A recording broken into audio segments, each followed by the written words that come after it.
In today's video, we're going to be looking at the cheapest way you can add wireless Android Auto and Apple CarPlay to your car. So let's get on with it. Roll titles!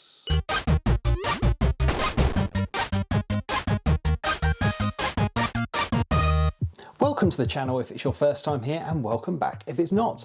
That's right, in today's video we're going to be looking at the cheapest way that you can add wireless Android Auto or wireless Apple CarPlay to your vehicle. Now it might be that you've got a really old kind of head unit that doesn't support Bluetooth, or it could be that you're like me and you've got a car with a fairly modern head unit that's got a screen and a reversing camera, but it doesn't support Android Auto. We're going to look at a really cheap way to get Android Auto and Apple CarPlay into your car. Now, one of the ways you can do that is get a replacement head unit for your car, but it can be quite expensive, especially if you go for a sort of bigger brand like Sony or Pioneer. And then there's a whole host of problems that you might have with wiring it into your car. You might need special adapters to make it so it works with your steering wheel controls. You might actually need to change the setup of your dashboard so you can actually fit a bigger head unit in, and that might need some sort of adapter and frame and all that stuff. And obviously when it comes to replacing head units and stuff like that, if you've say got a reversing camera in your car, which I do, then taking the head unit out will actually render that useless. And I really want to add features to my car and not take them away, especially great factory fitted ones like reversing cameras and parking sensors. And it gets very expensive very quickly. I had a look at adding wireless Apple CarPlay to my car and it came in around about £500 all in, which seemed pretty expensive. So I thought I'd come up with an alternative solution and share it with you guys, because I think this will help a lot of people. And this is the solution. So this is an entirely separate device that can either be mounted onto your car windscreen or attached to your dashboard, and it works in conjunction with your existing head unit, and it provides an additional display that runs Android Auto and Apple CarPlay. Now, there are a whole host of these available. It's a bit of a minefield picking one, because you can get some really dirt cheap ones from places like Temu, and Amazon sell a whole host of them too, and the prices do sort of range quite dramatically. I had a look at the reviews and the really dirt cheap ones seem to get quite a lot of bad reviews. Although I'm trying to do this video as cheaply as possible, I want this system to work. So that's why I've opted for this particular one. It strikes the balance of being cheap but not too expensive, but also having fairly good Amazon reviews. So this is the i2, I think that's the name of it, 9-inch screen version, and it cost me around about £120, which is a steal really. So what I'm going to do in this video is I'm going to get this out of the box. We're going to have a little look at it here in the comfort of the studio, because it's raining outside and I can't be bothered sitting in the car in the rain doing all of this. I thought we could at least get started up here in the studio and then take it down to the car, get it installed and give it a full and proper test. Well, you know, as full and proper as I would do anyway. So obviously, if you don't really understand what Android Auto is or Apple CarPlay, it's essentially an extended interface for your phone to use in the car. So you can use your voice assistant like Google Assistant, or the one on the Apple that I won't say because it will set off my phone, and you can tell it to navigate you to places, call people, send messages and stuff. So although this is a touchscreen unit, it means you don't touch things like your phone, which could end you in trouble and or points on your license. And yeah, there's not really much given away on this box. It says smart screen, voice controls, touch screen, 9-inch. Oh, hang on, we've got a little bit more information here, although not very much. 4 ways of sound, built-in speakers, auxiliary, FM and BT speaker. Touchscreen, resolution rate of 1024 by 600 HD. That's not HD. Capacitive touchscreen makes the screen more sensitive and smooth. Ooh. 1080p backup camera, adjustable parking assistant backup camera, make the reversing easier and safer. Yes, this actually comes with a reversing camera that you can wire through your car and plug into this. So when you put your car in reverse, it will fire up that little camera and you'll be able to see behind you. I'm not going to be setting that up on this. I'll probably show you it for a demo at the desk here, but because my car's already got a reversing camera and it works perfectly well and I'm perfectly happy with it, I don't really want to add another one. It just seems pointless, but it gives you the option. And also some of these units come with forward-facing cameras that can act as a dash cam as well. I didn't opt for one of those because it seemed to add more money onto the price. Yeah, I've got a dash cam already, which I've done a video about, which I'll stick a link to up there. But having the reversing camera is really cool. So if you've got a super old car with no parking sensors or reversing camera, you can add one. But obviously that does mean drilling holes, making electrical connections and running the cable from the back of your car to the front where this unit is, which is quite involved. But if you're a bit nerdy, then yeah, why not? Give it a go. Right, let's get this open. Oh, okay. Packaging. Okay, so this is the actual head unit itself. This is the screen that does everything. So on one side here, what have we got? We've got an auxiliary cable. I assume that's an auxiliary input rather than output. We've got an AV connector and we've got a USB-C Type-C connector. And then on this side, we've got a power button. And yeah, that's it. So that's the unit itself. Aha! We have cables and things. Right, so this looks like our reversing camera. We'll get that out for a little play in a moment. This is our power cable. It's got a USB-C connection. This contains an FM aerial / transmitter thing. Okay, so we've got an arm that can mount this onto your window using this suction cup, and you can hook the screen onto it. So that's one mounting option. And here's the other mounting option, which I think I will be using myself. And this is a dash mount. Comes with a sticky pad. Yeah, you can tilt the screen back and forth. Yeah, I'm probably going to go for this guy because I want to permanently mount it in my car, but you know, well, semi-permanently. So it comes with sticky pads and you could screw down into your dash. Not sure I'd recommend that, because you know, could be cables lurking, and also you don't want it to damage anything. Okay, so we've got a little spudgery tool here. That's quite handy for tucking cables out of the way.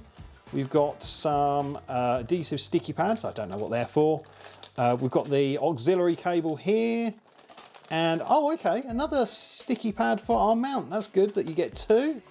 CarPlay Smart Screen user manual. Yeah, pretty much explains what I've said. How to wire the reversing camera. Okay, well, you're probably thinking, well, you're not in your car kit. How are you going to plug it in? Well, I've got this. And this is essentially a 12-volt outlet thing. So it kind of mimics the cigarette socket. But I just thought I'd get at least some of this set up and working here at the bench, and it just means less cramped filming in the car, and also it gives you a better view of the screen and how it works.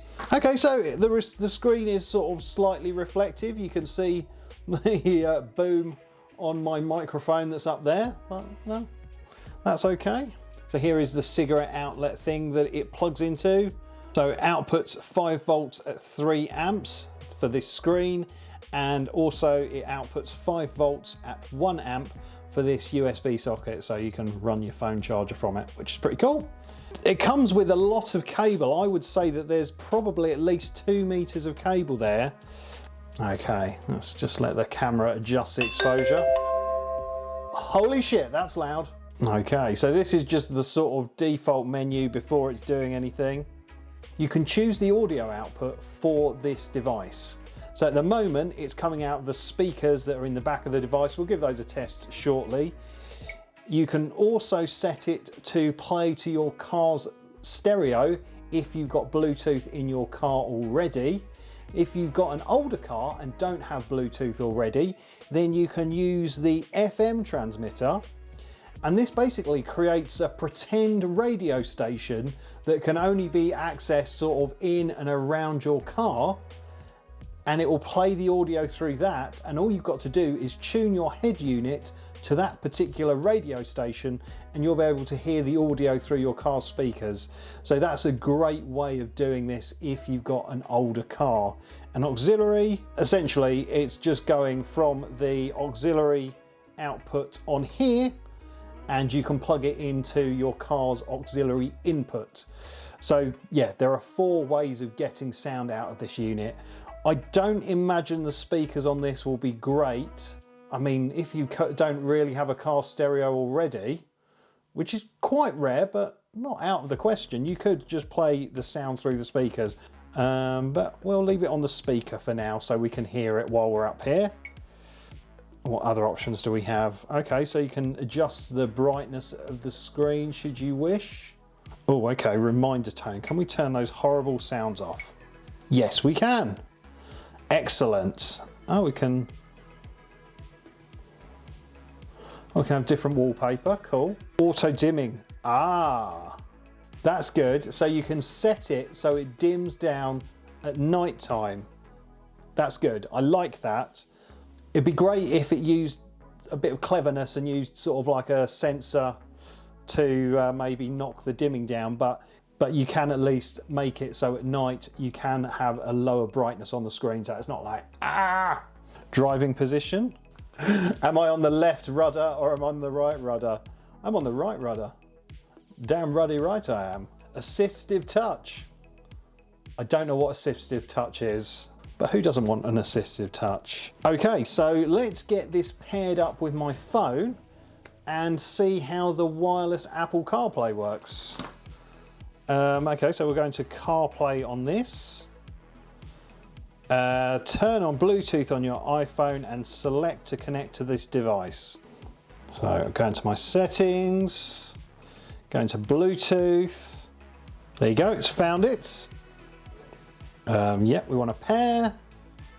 Yeah, allow contact syncing because that's what we need. Ah, there we go. Use CarPlay with Smart Screen. Of course we do.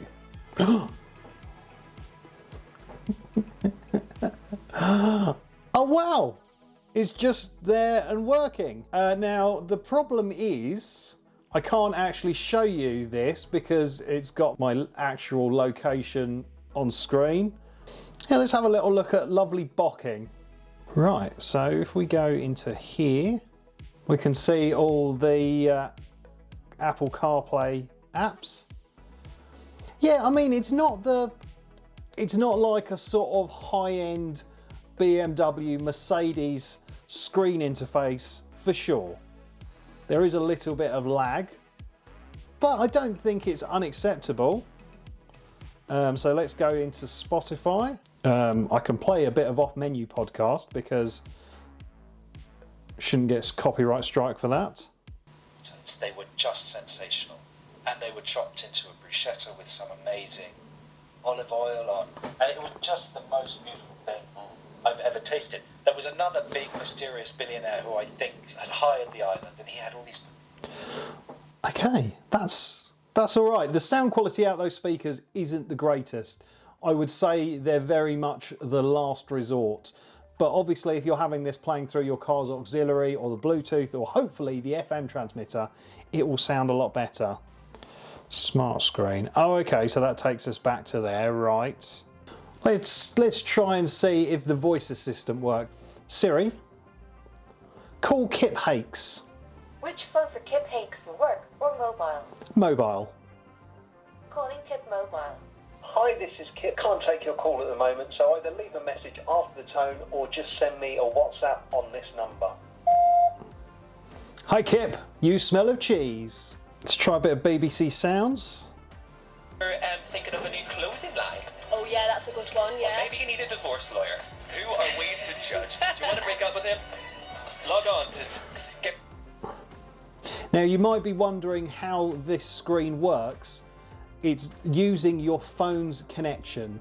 So the data that is being dragged onto this screen is coming through your phone. So you don't need a separate data plan or anything for this device, it's all being pulled through your phone, and I think sending it through a combination of Wi-Fi and Bluetooth and just pinging it backwards and forwards. But I'm really quite pleased with that so far. It's pretty decent actually.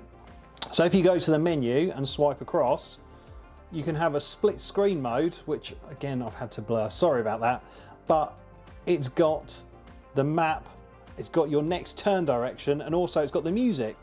Actually, something that will be quite interesting to hear is, because I called myself and left a message, that will give us some idea of the quality of the microphone for calls.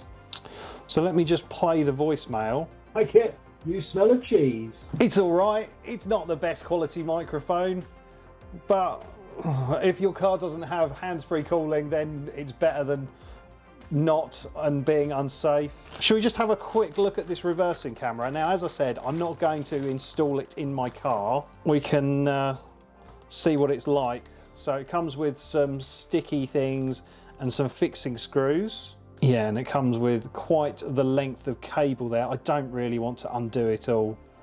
Just trust me when I say it's quite a hefty length that I can imagine will go from one end of your car to the other. Right, so we plugged the camera into the AV socket. Oh, hello.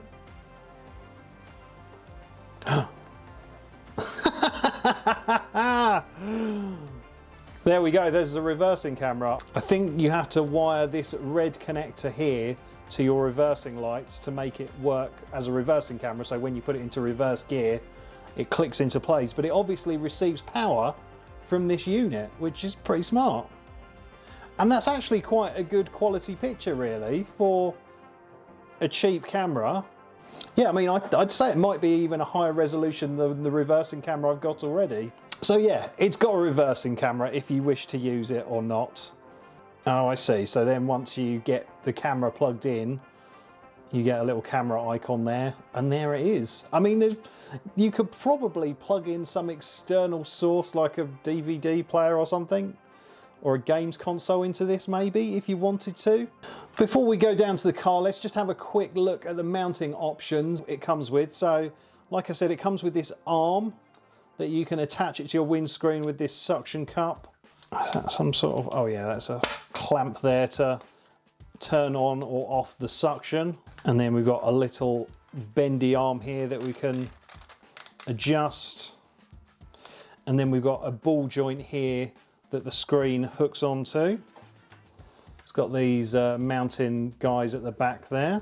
And yeah, this is the option I think I'm going to go for. I'm going to put it in like that. And yeah, you can tighten the screw guy up once you've got your angle adjusted. Okay, well I think what I'll do is we'll go down to the car and get this installed. So yeah, let's go and do that. Okay, well you joined me in my car, and as you can see, I've got it installed and it's looking pretty good really. So I've used the stand mount here. The adhesive actually seems pretty strong. I'm really happy with the fixing. It's very secure. Now at the moment I've got it set up to output the audio via the FM transmitter that's in the device. It actually seems to work pretty well. It's not perfect. I think if you're an audiophile you won't be blown away by the quality of the sound, but it's actually quite serviceable. Now something I have discovered, so I thought that the audio would come through my phone and transfer onto this and then be Bluetooth from this to my car speaker. That is not the case. The Bluetooth function is a bit of an interesting one because it's actually that your phone talks to your Bluetooth head unit. So this device here itself does not output Bluetooth. That's all down to your phone connecting to your head unit, which is a little bit disappointing, I guess. It seems to be a bit of a pointless function mentioning that this has Bluetooth because it doesn't really use it. Right, well that is connected now and it's looking pretty good. So it is wirelessly connected from my phone. My phone is over here and obviously the screen is here, and yeah, it's connected wirelessly. So if we go into BBC Sounds and then go to stations. We'll put a bit of 5 Live on because that won't have copyrighted music, hopefully. And on behalf of Tennis Australia, I'd like to welcome the Governor-General, His Excellency. So this unit is talking to my head unit via the FM transmitter inbuilt into it, and it's actually pretty good. So really, you only have like a 1-wire solution with this, and yeah, I'm happy with it. Now I'm going to try and plug in the auxiliary cable and see how that works. My auxiliary socket is here. I do need to tidy up the wiring, I'm very much aware of that.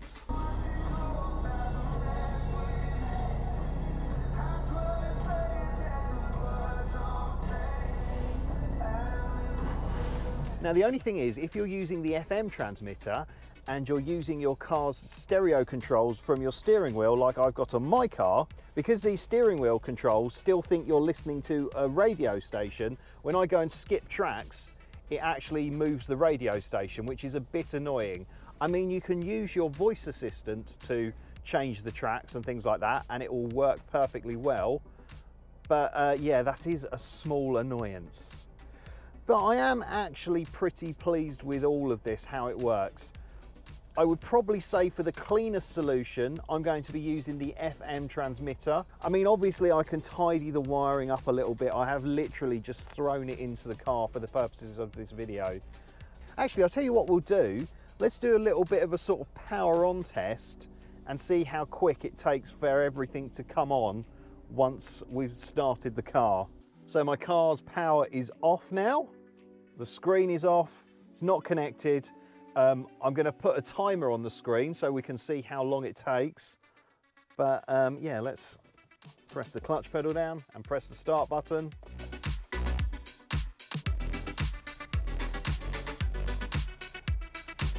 Car started, screen's come on.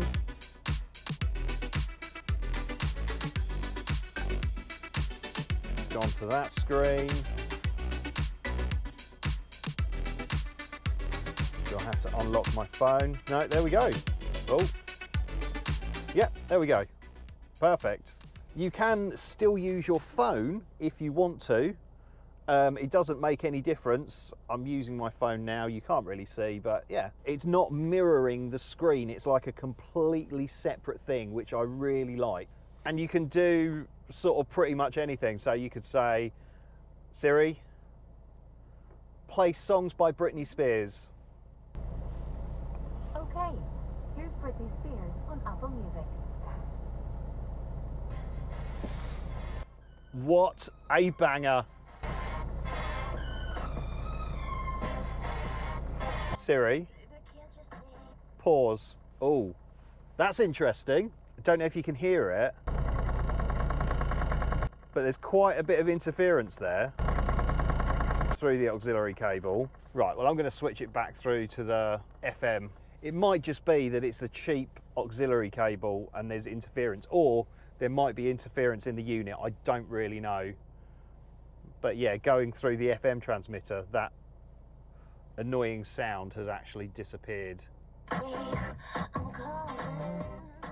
I think I'm going to stick with my decision to use the FM transmitter because it's just a little bit more seamless and it just kind of works, and you don't have to wait for Bluetooth to connect or anything like that. Once you turn the car on and Apple CarPlay's loaded, it's playing music. So yeah, I think what I'll do now is we'll go out for a little drive. We'll get it to navigate us somewhere. I don't really want to start my journey at my house, and I don't have to blur all the screen out. So yeah, I might drive out somewhere and start a journey, and we can go from there. But yeah, it's actually pretty good. Shit auxiliary cable aside. Okay, well, I've driven out to an old housing estate not too far away from where I live to start my journey. So I'm just going to try and do everything hands-free because that's obviously the safe way to do it. So yeah, let's go on a journey and see how this performs. Now, I know that it's not as good a quality and a bit harder to see the screen on the camera that I've got up there, but there's not much I can do. I can't have my DSLR floating around in the back, unfortunately. I need to get some better camera mounting. I'll work on that. But anyway, you can sort of see the screen, it'll do. I mean, if I do crash the car, you're going to get it from a multitude of angles, he says, nearly crashing the car. Go on, old lady. Okay, so I think I want to get some groceries, so let's try this. Hey Siri, navigate me to Little Housestead.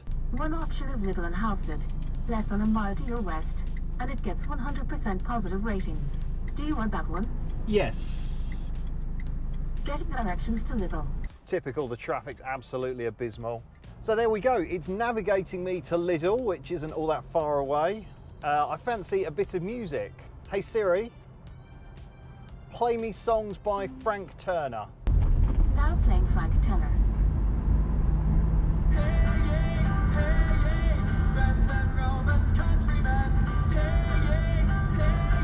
Hey Siri, stop. That worked pretty well. The display is really bright. It looks fantastic, really. I cannot complain about the clarity, and obviously I'm viewing it slightly off center because I'm to this side of the car, and it actually looks pretty good. Oh, let me try doing a WhatsApp. Hey Siri, WhatsApp Vicky Hakes. What do you want to say to Vicky Hakes? I'm just popping to Lidl. Do we need anything? Your WhatsApp message says, I'm just popping to Lidl. Do we need anything? Send it. Yes. Done. Terrible idea to come out in all this traffic, but never mind. It's a demonstration. And also, you can see that there's traffic on the screen. There's a little yellow line. Very smart. Quite like Housestead. Oh. From Vicky Hakes. Maybe some milk, tar, and send a kissing emoji. There we go. Siri, WhatsApp Vicky Hakes. What do you want to say to Vicky Hakes? No problem, I'm on it. It just kind of works. I'm annoyed really that I can't play you masses of music because, you know, copyright and all that, but that side seems to work quite well. Yeah, we're not that far away now. From Vicky Hakes. I'll put the kettle on for when you're back, X. Lovely.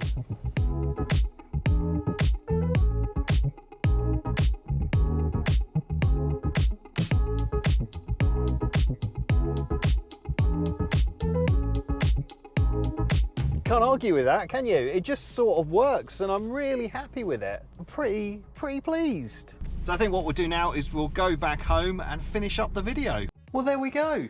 I'm actually really happy with how the device performs. I've actually edited a lot of the video already, and I heard the microphone recording playback when I left myself a voicemail. And I'm actually pretty pleased with the quality of the microphone that's in the unit that it uses for calling. It actually sounds okay. I think playing it through my phone speaker at the desk wasn't the best, but actually having the audio file to listen to is, yeah, it's great. So yeah, it's actually pretty good. And just a quick reminder, please do consider joining this channel if you haven't already, because I don't have any sponsors. I'm not a massive channel. I don't get paid hundreds of thousands of pounds by different sponsors. I'm just me on my own doing it. So people joining the channel, like all those awesome people that are scrolling below, they help it so I can afford the gadgets you see on this channel. So the more people that join, the better gadgets I can get and the more content I can create.